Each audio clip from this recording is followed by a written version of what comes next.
নতুন গন্তব্যে বিএনপি বিকল্প দেখালো বিএনপি নেতা। এই সময় বিএনপির আলোচিত এবং জনগণের কাছে গ্রহণযোগ্য বিএনপি নেতা জনাব রুহুল কবির রিজভী, এবং হঠাৎ করে এটা বাংলাদেশের জন্য একটা বড় সুযোগ। দর্শক, রিজভীর একটা চমৎকার বক্তব্য, এটা রাজনীতিবিদদের পক্ষ থেকে দেওয়া সাম্প্রতিক বক্তব্যগুলোর মধ্যে কার্যকর বক্তব্যগুলোর মধ্যে একটা। আমরা অনেক বড় বড় কথা বলতে পারি, এই সেই ইত্যাদি ইত্যাদি, কিন্তু বিকল্প আমাদের দরকার। কথা বলা আর আসলে বিকল্প সৃষ্টি করার মধ্যে পার্থক্য রয়েছে। যেমন আমরা কথা বলছি ভারতের সাথে বাংলাদেশের সম্পর্ক বিষয়ে। ভারত বাংলাদেশের তিন দিক থেকে বেষ্টিত, তিন দিক থেকে না, চার দিক থেকে বেষ্টিত হোক। ভারতের কাছে যদি আমরা নির্ভরশীল না হই, আমাদের যদি বিকল্প থাকে, তাহলে আমরা ভারতকে গুনতে বাধ্য নই। তো দর্শক, বাংলাদেশিরা প্রয়োজনে থাইল্যান্ড, মালয়েশিয়া, ইন্দোনেশিয়া যাবে রুহুল কবির রিজভী। এর মানে ভারত যদি ভিসা না দেয়, ঠিক আছে, ভারতকে সোজা করার সবচেয়ে কার্যকর অস্ত্র এটাই যে বাংলাদেশিরা প্রয়োজনে থাইল্যান্ড, মালয়েশিয়া, ইন্দোনেশিয়া যাবে। এটাই হচ্ছে কার্যকর বিকল্প। চিকিৎসার জন্য আমরা ভারতে যেতাম খুব সহজে, এখন ভারতে যেভাবে সহজে যাওয়া যেত, সেই সহজে যাওয়ার রাস্তা করতে হবে। এটাই হচ্ছে মূল সরকারের দায়িত্ব। এটাই বাংলাদেশ সরকারের জন্য বা বাংলাদেশের জন্য সুযোগ যে ভারত যে একচেটি ব্যবসা করতো বাংলাদেশ থেকে, এটা নষ্ট হোক। প্রথম হচ্ছে বাংলাদেশেই ভারতের মানের চিকিৎসার ব্যবস্থা করা হোক। তারপর হচ্ছে আমরা ঘুরতে বা চিকিৎসা নিতে বিদেশে প্রয়োজন হলে তখন থাইল্যান্ড, মালয়েশিয়া, সিঙ্গাপুর কিংবা ইন্দোনেশিয়া যাব। হ্যাঁ, খরচের একটা বিষয় আছে। সেম খরচ কি সম্ভব? সম্ভব। আপনাদের নিঃসন্দেহে মনে থাকার কথা, বা আপনারা অনেকে জেনে থাকবেন, পাকিস্তান পিরিয়ডে স্টুডেন্টরা যেরকম বাস ভাড়ায়, হাফ ভাড়ায় এক জায়গা থেকে আরেক জায়গা যায়, তখনকার সময় বিমানে হাফ ভাড়ায় ঢাকা থেকে করাচি আসতো যেত। এর মানে সরকার চাইলে নানান উদ্যোগে বিমান ভাড়াকে অত্যন্ত উপযোগী করতে পারে, চিপ করতে পারে। এবং দেখেন, ভারতে সব মিলিয়ে কিন্তু খরচ কম হয় না। ভারতের চিকিৎসা ব্যয় বাংলাদেশের মার্কেটকে অনেক বাড়িয়ে দিয়েছে। যেমন আপনারা যারা চেন্নাই, ভেলোর, সিএমসিতে গিয়েছেন, এক সময় যে চিকিৎসা হতো 20,000 টাকায়, এখন সেখানে আপনার 3 লক্ষ টাকা লাগে। অতএব তারা গলা কাটা ব্যবসা করে, এবং হোটেলগুলো খরচ টরচ কম না। তো এগুলো সরকার আন্তরিক হলে থাইল্যান্ড, মালয়েশিয়া, ইন্দোনেশিয়া এগুলো সহজ করা যায়, সহজলভ্য করা যায়, তখন পার্থক্য বেশি হবে না। সেম মানে ভারতে আপনি যে খরচে চিকিৎসা নিয়ে আসতেন, এবং তার চেয়ে তারা কমফোর্ট ফিল করবেন। কারণ ভারতে যারা যায় বাংলাদেশ থেকে, তাদের একটা বড় অংশ বিমানে যেতে পারে না, তারা বাসে যায়। তো এখন আপনি অন্য দেশে বিমানে যাবেন, এটা তো আরো ভালো। ভাড়াটা, চিকিৎসা ব্যয় সব মিলে সমান সমান হয়ে যাবে। হয়তো ভাড়াটা বাসের সমান কিছুতেই হবে না বিমানে, কিন্তু অন্যান্য খরচটা সব মিলালে ওভারঅল কস্ট আপনার সমান হতে পারে। এরকম একটা ব্যবস্থা করার সুযোগ এসেছে। প্রাইভেট সেক্টরকে এগিয়ে আসতে হবে, মেডিকেল, ট্যুরিজম, সবাইকে এগিয়ে আসতে হবে, আসলে হয়ে যাবে। তো রিজভির পক্ষ থেকে ভারতের বিকল্প দেখানোটা, এটা নতুন গন্তব্যের প্রমাণ যে বিএনপির লোকজন সেটা করুক, ভারতে যাবে না। যদিও রিজভির মত এটা ফখরুল সাহেবরা এতে একমত কিনা জানি না, কিন্তু রুহুল কবির রিজভী বলেছে এটাকে আমরা চমৎকার বিকল্প হিসেবে দেখাতে চাই, এবং আমরা ভারতে যাব না শুধু চিকিৎসা কিংবা ঘোরার জন্য। শুধু এটা নয়, আমরা রাজনৈতিক সবক নিতেও ভারতে যাব না।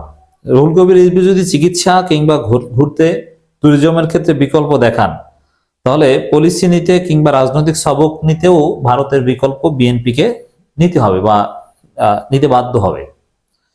এজন্য আমি বলবো যে রিজভির বক্তব্যে যদি বিএনপি অনড় থাকে, তাহলে বিএনপিও নতুন গন্তব্যে।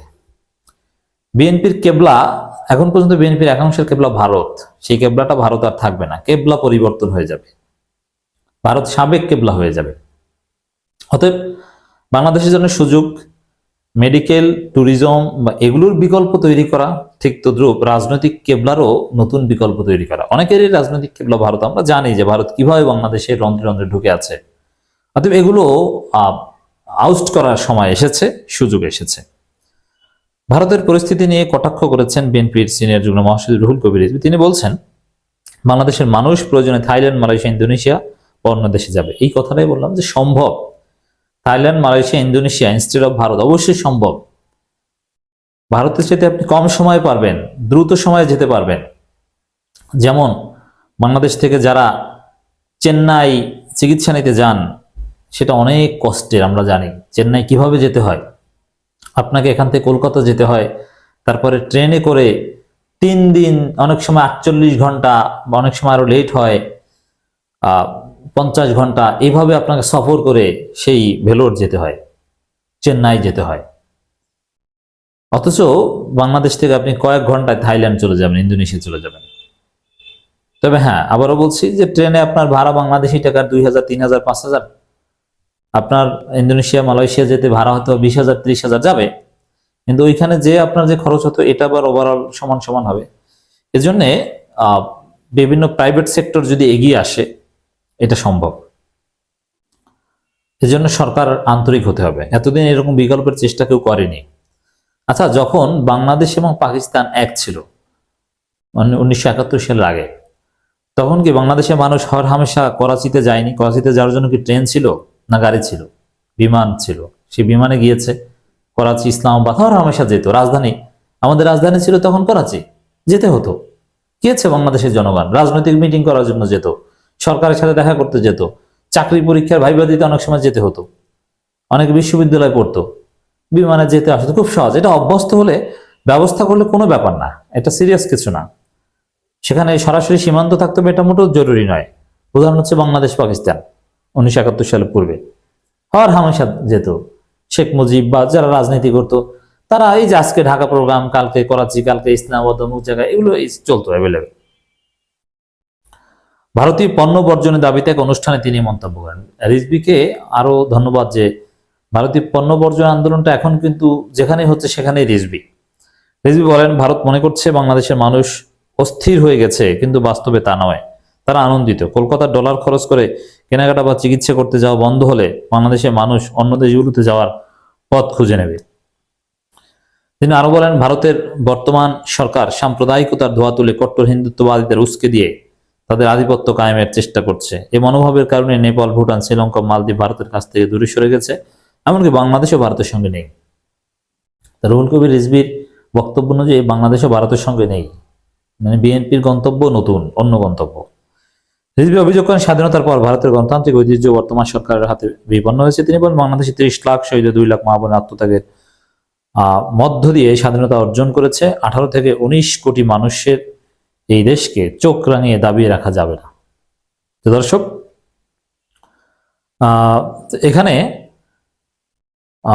সেই 30 লাখের কথা রিজভিও বলছেন, এটা আমার মনে হয় পুনর্বিবেচনা করা উচিত, ক্রিটিক করা উচিত, যে এটার অরিজিনাল হিসাব বের করা হোক। আর বাংলাদেশ ভারতের সঙ্গে নেই, এই কথাটা ঐতিহাসিক।